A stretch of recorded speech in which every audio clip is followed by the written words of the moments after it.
Ton corps crie pause, ta tête dit encore un effort et ton ventre réclame un cookies. Respire, t'es au bon endroit.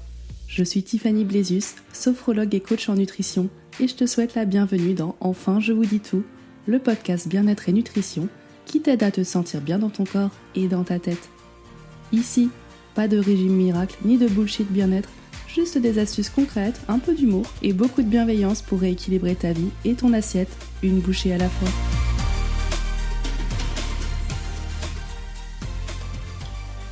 Si tu grignotes en fin de journée, si tu ouvres un placard sans vraiment savoir pourquoi, si tu manges alors que tu sais très bien que tu n'as plus faim, cet épisode est exactement pour toi. Alors je te le dis tout de suite, comme d'habitude, c'est pas un manque de volonté, c'est pas un problème de discipline, et c'est pas non plus parce que t'es accro à la nourriture, d'accord ? Les grignotages et les compulsions tombent jamais par hasard, il y a toujours une raison, et tant qu'on essaye de les faire taire à coup de contrôle, de règles ou de « je dois être plus forte », et ben ça revient encore plus fort. Voilà, donc dans cet épisode, on va mettre de la compréhension là où il y a souvent beaucoup de honte, et donc pas pour excuser, mais pour sortir de ce certain cercle infernal, de ces grignotages et compulsions à répétition. C'est parti!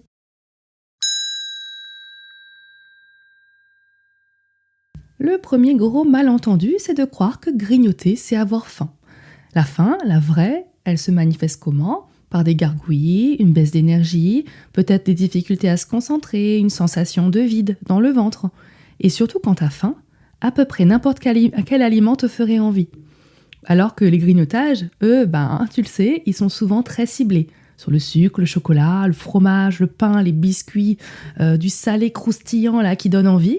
Et ça, c'est pas une faim physiologique, c'est un appel à autre chose. Très souvent, c'est appel à de l'énergie rapide, du réconfort, un moment de pause, une compensation pour quelque chose qui est trop, peut-être du stress, trop de fatigue. Et le corps, il fait pas n'importe quoi, il cherche une solution rapide à un manque. Et la nourriture, c'est une solution relativement accessible, surtout très facilement et sans grand effort. On va voir les 4 grandes raisons des grignotages. Alors déjà, peut-être que tu as envie de grignoter parce que tu ne manges pas assez ou pas assez équilibré. D'accord ? J'ai beaucoup de femmes qui grignotent parce qu'elles mangent peut-être bien, elles mangent propre, tu vois, elles mangent sainement, elles mangent light, peut-être trop light, et dans leur assiette, même si sur le papier, pour elles, ça semble super bien, il n'y a pas assez de protéines, il n'y a pas assez de glucides, il n'y a pas assez de gras, il y a des portions trop petites, et résultat, le corps réclame ce qu'il n'a pas eu en fait, simplement, et il le réclame quand tu es fatigué, souvent le soir, en fin de journée, quand tu as plus d'énergie, que tes batteries sont vraiment à plat.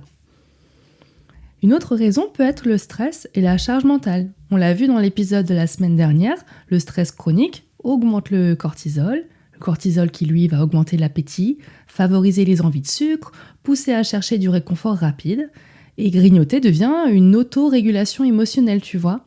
C'est une tentative de survie pour que ton corps, il ait besoin d'évacuer tout ça et penser à autre chose pendant un court instant qu'à cette charge mentale qui est dans ta tête et à avoir du plaisir immédiat avec la nourriture, quoi. Un troisième point sera la fatigue, souvent sous-estimée parce qu'on l'a déjà vu, quand tu manques de sommeil, la satiété fonctionne moins bien, les hormones de la faim sont complètement déréglées, le cerveau il cherche du carburant rapide. Et le sucre, ça va devenir une sorte de béquille, tu vois, qui va t'aider à tenir, à avoir du carburant pour la journée. Mais c'est pas une solution long terme, tu vois. C'est comme si tu mettais un pansement sur une plaie. En dessous, c'est pas du tout cicatrisé, tu vois. Et il faut que tu prennes finalement la cause à l'origine, c'est-à-dire peut-être ton problème de sommeil, le fait que tu ne dormes pas assez, que tu sois fatigué dès le matin, pour enrayer ce cercle vicieux, et que tu n'aies pas besoin chaque jour d'avoir du carburant qui provienne de l'alimentation, quoi. Et un 4e point qui est super important, c'est la restriction mentale. Même si tu fais pas de régime, mais des phrases comme « Oh, ça, je devrais éviter. Oh, je peux pas manger cet aliment, c'est pas bien. Si je mange ce morceau de fromage, je vais prendre 2 kilos. Ou j'ai déjà trop mangé aujourd'hui, je devrais pas prendre ce yaourt en dessert, par exemple. » Toutes ces phrases, ça crée une tension interne et plus tu te contrôles, plus ton corps il prépare la revanche, tu vois. Plus il te dit « Ah, t'es super dans le contrôle, attends, le jour où tu vas lâcher, je serai là, je t'attends au tournant. » Et ça, c'est super important. Si tu es tout le temps alerte à ce que tu dois manger, les bons aliments, les mauvais aliments, les aliments malsains, les aliments sains, au final, tu t'en sors plus en fait. C'est pour ça que dans mes coachings, je dis qu'il n'y a pas d'aliments interdits. C'est toujours pareil, tout est dans le dosage, tout est dans les quantités, tout est dans les moments où tu les manges. En fait, tout va ensemble et il n'y a pas d'interdit en fait. Les interdits, c'est toi qui te les mets dans ta tête, tu te mets des barrières parce que tu as peut-être des croyances limitantes, peut-être qu'à un moment donné, oui, un soir, tu avais mangé une raclette et le lendemain matin, tu t'es pesé sur la balance, il y avait 1 kilo en plus. Tu as cru que c'était à cause du fromage, alors qu'en fait, c'était la rétention d'eau que tu as fait et effectivement, tu avais encore ton ventre bien plein, donc sur la balance, c'était pas joli. Mais peut-être que tout ça a entraîné des croyances qui fait que c'est bien ancré et que après, tu te restreins beaucoup. Donc, on va voir maintenant pourquoi se contrôler aggrave les compulsions. Donc le corps, le contrôle, il fonctionne à court terme et il explose à long terme, comme on a vu. Hein. Tu arrives à contrôler pendant un moment donné et après quand tu lâches, voilà, c'est trop tard. Donc plus tu te contrôles, plus tu retiens, plus tu serres les dents, plus tu repousses. Non, et ton corps, lui, il l'oublie pas. Il enregistre la frustration que ça génère, la privation, la peur de manquer. Et à un moment donné, il reprend la main. Tu vois, c'est là que viennent les compulsions, la perte de contrôle et la culpabilité qui s'ensuit parce que tu viens de t'empiffrer une tablette de chocolat en entier ou un paquet de gâteaux ou un paquet de chips en entier. Et ça, c'est une réaction biologique et émotionnelle, en fait, de se lâcher prise, de cet excès de contrôle que tu as eu sur ton corps pendant si longtemps. Et après, tu lâches tout.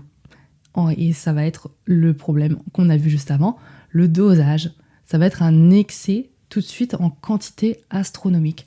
Alors que si tu acceptes de manger de tout en quantité raisonnable, mais te faire plaisir à chaque repas, parce que clairement, on peut se faire plaisir à chaque repas, il n'y a aucun problème avec ça.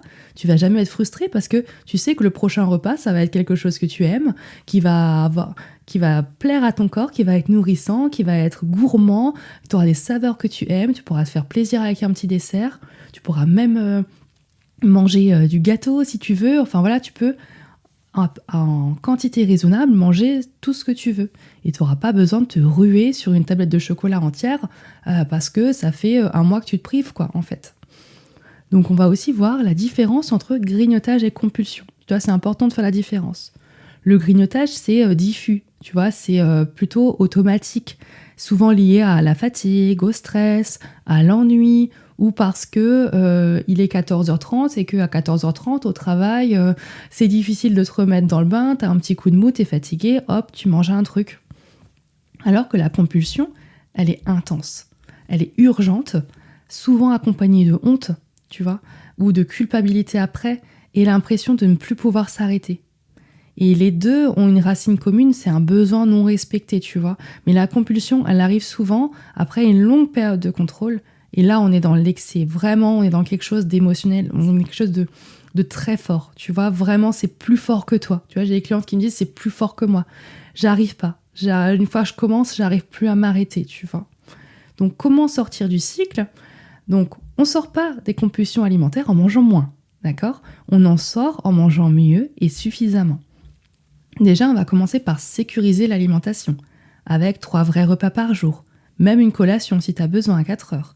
On va avoir des protéines à chaque repas, des glucides assumés, pas forcément toujours en grande quantité, mais ils seront là dans l'assiette, il n'y a pas de problème. On va aussi mettre du gras, sans culpabilité, mais du bon gras qui proviennent de bonnes huiles ou de bons produits, tu vois. Parce qu'un corps rassuré, il panique pas, il sait, tu vas manger après. Ce sera un bon repas qui sera équilibré, c'est comme ça, sans ton habitude. Il n'y a pas de raison qu'entre 2 repas, tu dois te réfugier sur un paquet de chips. Ton corps, il sait, il aura à manger, mais tout à l'heure. Ensuite, c'est le deuxième point, c'est ce qu'on a vu juste avant, c'est arrêter de moraliser la nourriture. Un aliment n'est ni bon ni mauvais, il n'y a pas de valeur morale, tu vois. Évidemment que je ne vais pas t'inciter à consommer des produits ultra transformés, des produits industriels trop gras, trop sucrés et trop salés, on est bien d'accord. Mais même si de temps en temps tu as envie d'en manger, si c'est en petite quantité une fois, c'est pas grave, d'accord ? Mais parce que plus tu enlèves l'interdit, moins il t'obsède. Et du coup après, en fait, ça devient un non-sujet. Tu vois, t'en as pas envie, c'est un non-sujet, il n'y a pas de problème, quoi. Ensuite, je te proposerai d'identifier le vrai besoin. Avant de manger, parfois juste se demander « Est-ce que j'ai faim là ?» Ou est-ce que je suis fatiguée? Est-ce que je suis stressée? Est-ce que je suis vidée? Est-ce que je m'ennuie? Et parfois, la réponse, elle n'est pas alimentaire. Peut-être que tu peux trouver du réconfort, de l'énergie dans autre chose.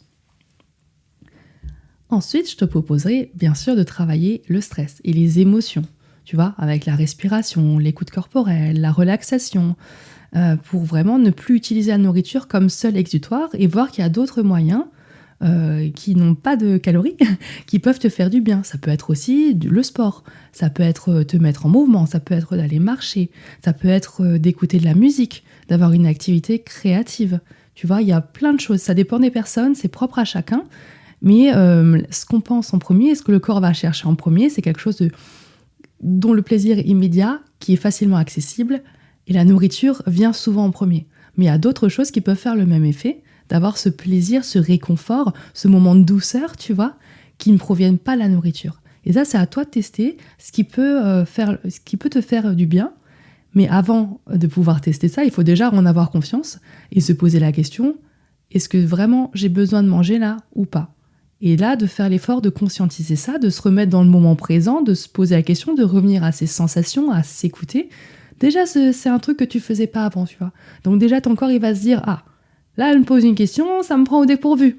Bon, en fait, j'ai plus faim. J'ai plus faim parce que maintenant, je dois réfléchir. Et ouais, peut-être qu'en fait, il y a autre chose à faire que de grignoter là tout de suite. Donc, pour conclure, si tu grignotes ou si tu fais des compulsions alimentaires, c'est que ton corps essaie de te parler, d'accord ? Donc, jusqu'à présent, tu as appris à faire comme tu pouvais, et maintenant, tu comprends ce qui se joue, et tu peux aussi comprendre que tu peux choisir une autre voie qui soit plus douce, plus efficace, plus durable, plus saine, meilleure pour ta santé.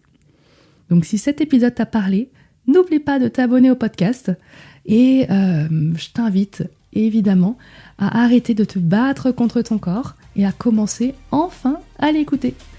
Je te laisse là pour aujourd'hui et on se retrouve la semaine prochaine.